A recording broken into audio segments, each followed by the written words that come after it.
Welcome back to The Blend, a podcast brought to you by the editors of Journal of the Dermatology Nurse Practitioners and Physician Associates and the Dermatology Digest. In this episode, host Dr. Sonal Choudhary, director of the Integrative Dermatology and Skincare Clinic at the University of Pittsburgh Medical Center, sits down with Dr. Steven Daveluy, a professor of dermatology and residency program director for the Department of Dermatology at Wayne State University School of Medicine in Detroit, Michigan. Today's topic: what every dermatologist should know about LGBTQ+ health. Welcome to The Blend, the podcast where we bring together evidence, innovation, and thoughtful conversations to explore the evolving world of dermatology.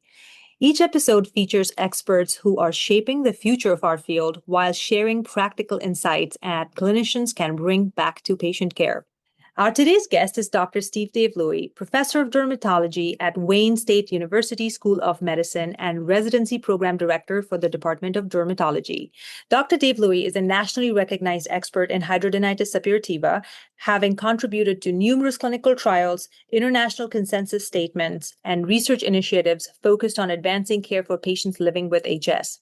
He's also a passionate educator, mentor, and advocate whose work spans health disparities, skin of color dermatology, and LGBTQ+ health. His commitment to improving both patient care and physician education has earned him numerous teaching and leadership awards throughout his career. Steve, welcome to The Blend. Thanks so much for having me. Super happy to be here.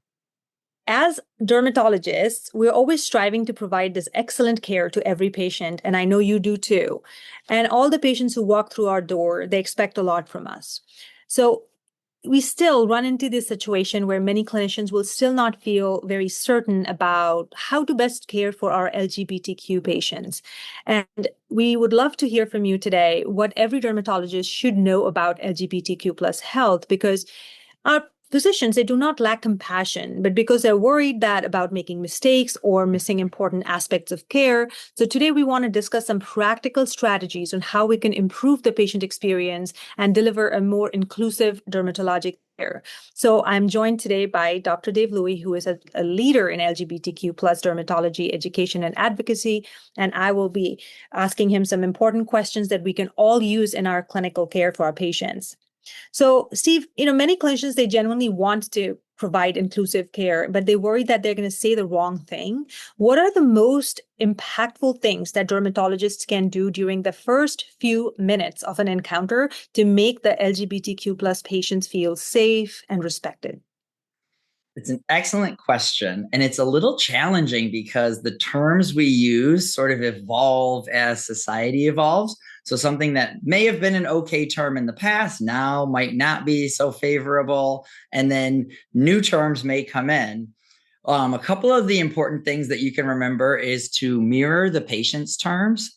So if you enter the room and ask, oh, who's with you today? And they say, this is my husband, then refer to them as their husband. But if they say, this is my partner, then refer to them as their partner. It's also really important to know that people appreciate your effort and your trying. So if you do make a mistake, like let's say you have a transgender patient that you're caring for and you accidentally misgender them, you can just immediately apologize and say, oh my gosh, I'm sorry. I misgendered you right there. I didn't mean to. And that goes a really long way for patients, just the effort that you're showing. Another great idea to create a very welcoming environment is to actually hang signs in your lobby or around the office that say this is a safe space. Often you can get a pink triangle or a rainbow triangle or one of the other LGBT symbols on the sign so that you can let the patients know before you even talk to them, sort of put them at ease and make them feel more welcome. All of these are such wonderful ideas, and they're so simple to do. I'm going to do this right away, especially the sign that you mentioned. I am not sure if we have this in our clinics right now, but definitely that is easy, doable.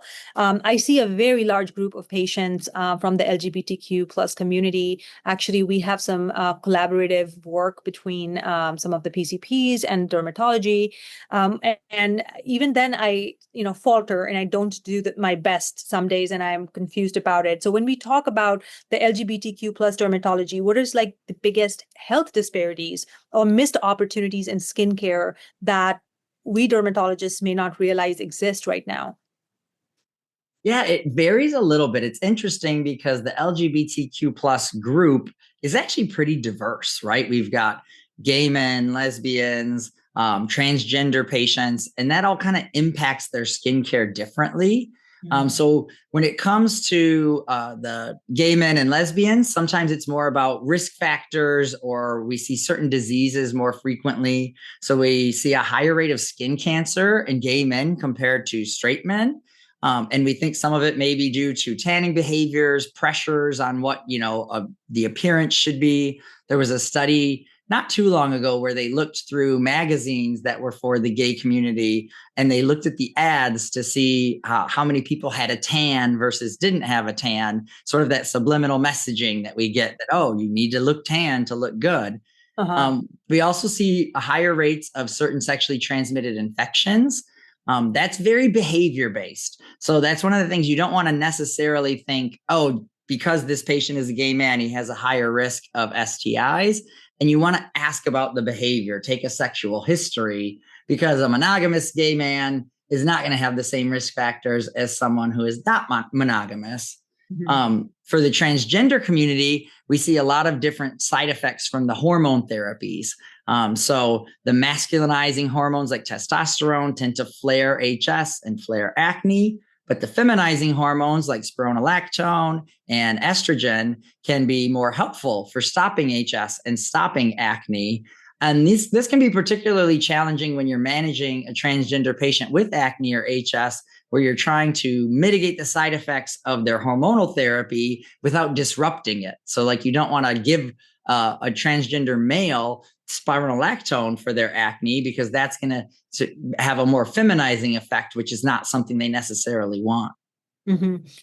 So sometimes this can become I'm going to compare this to, say, pregnancy. So when we have a pregnant female or a breastfeeding female, they are limited in the things that we can offer them, or that would be safe for them. So I feel like that idea kind of translates here to that we just have to treat an individual with everything that they come with.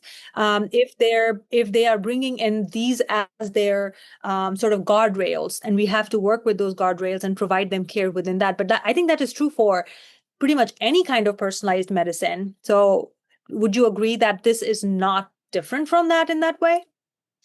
I think you're exactly right. I think whenever it comes to personalized medicine, the more you know about your patient, their lifestyle, their behaviors, it's going to help guide you. Also, their treatment goals, because that's a very interesting thing when it comes to transgender patients, that different patients sort of have different goals for what they'd like. A good example is a transgender male on testosterone may start to experience male pattern baldness. Some of them don't want that.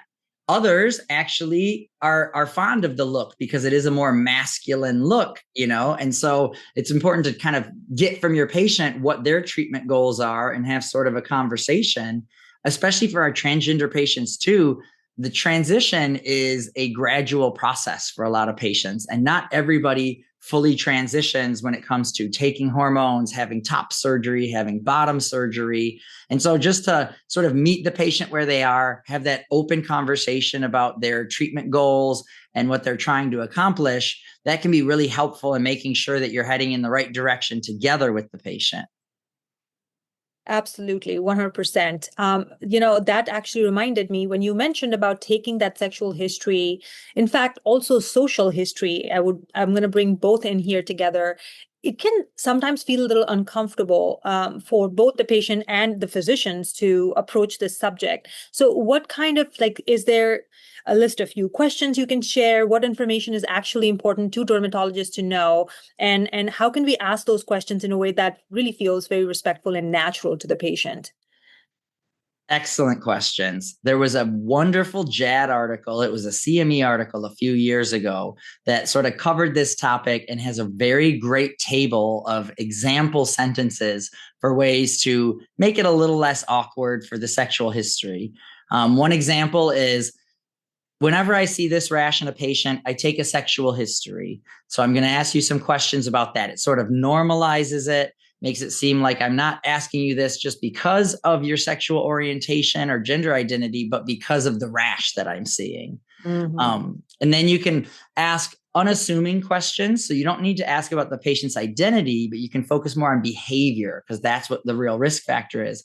So you can say things like, do you have sex with men, women, or both?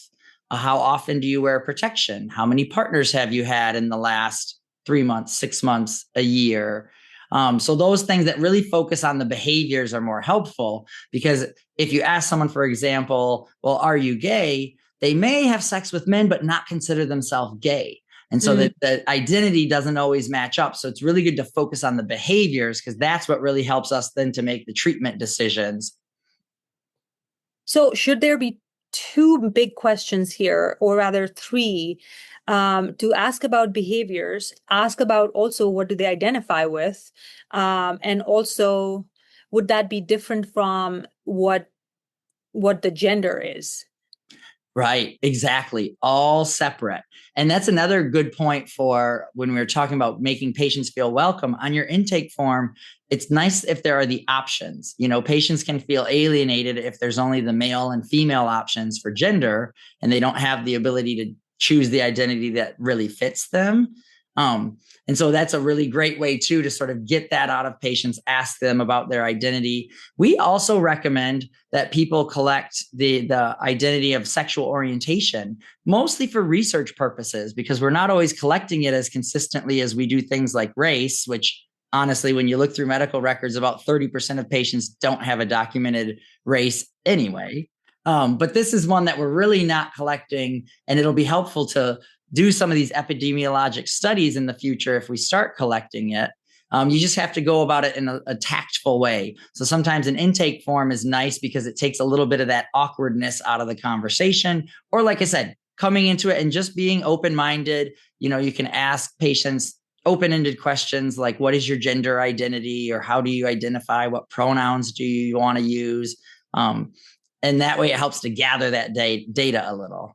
Yeah, I have noticed personally, and this happened honestly out of experience, that there were times where some patients, like, I would walk in the room and I was not even thinking about a specific gender. Like, if they were transitioning, they had fully transitioned, and there was no way I was able to tell, well, they were born female, but they have transitioned into being male. And so I was completely, going with the fact that I'm talking to a male. But there will always be that underlying things that we need to keep in mind when making a treatment plan for whatever they are there for. Just like you mentioned about spironolactone, where it can be used, where it cannot be used. And because of their appearance and the way they have presented themselves, sometimes we just don't know, just like we don't know what a person identifies as sometimes, right? So it was awkward. What I learned from my experience that day is do some chart review.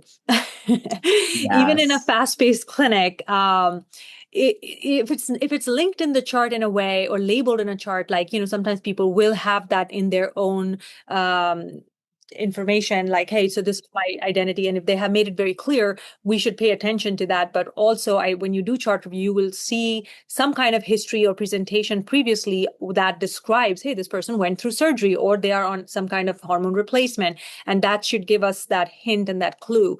Although, we say patients should always tell everything to their doctors and lawyers. Everybody should. But sometimes that is not relevant to them in the moment. They don't know that is relevant to me. So it gets left out, and it can definitely affect the plan. So chart review was something I love the intake form idea. I think we'll have to come up with an awesome intake form, unless you have one that you can share with us, and we can add that to our, patient intakes. But yeah, I don't think I have one right now.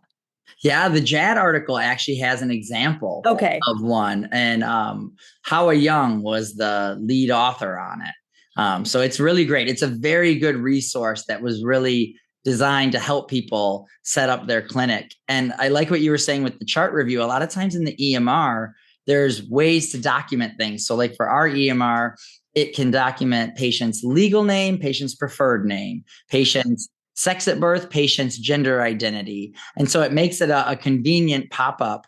The other thing that I've learned with time is for my EHR, everyone has a photo, that pops up from their ID. But sometimes as patients transition, the photo is old. And so we can actually use a little app on our camera to update their photo. And it means a lot to patients when you do it. And it's actually really helpful because otherwise, if you're looking at a patient who is, say, male, but has now transitioned to female, and you walk in the room, you think you walked in the wrong room because you just looked at a picture of a male. So it's nice to even update the photos so that they're accurate. Absolutely. I think we do have that in our EMR, thankfully. It does make it easier because those pop-ups give you a very good identity information. So yeah, we do have that.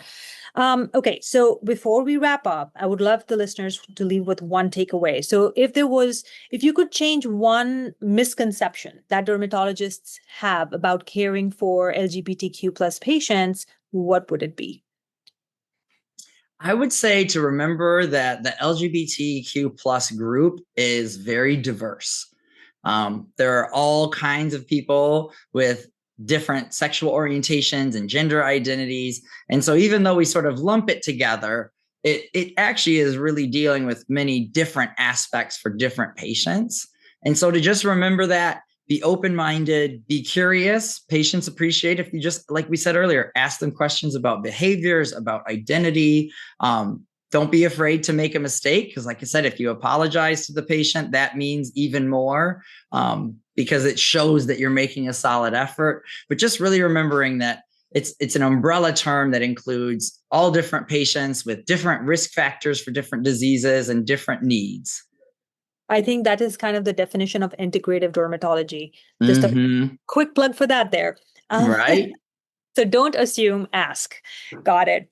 Well, Steve, thank you so much for helping us navigate this really important, sometimes challenging topic. And I think one of the biggest takeaways for me from today's discussion is that inclusive care isn't about having all the right answers right from the start. And I think it is about creating this environment, like you said, having some of those signs and being ready to put the effort where patients will feel respected, they can see we are trying, they feel heard and comfortable sharing information, and that will also allow us to provide the best care possible to them. So thank you so much for being here and talking about this. My pleasure. Thanks for shining a light on the topic. We hope you learned a lot from this episode of The Blend. Thank you for listening. We're dropping a bonus episode where Dr. Daveluy weighs in on the details that every inclusive dermatology intake form must include.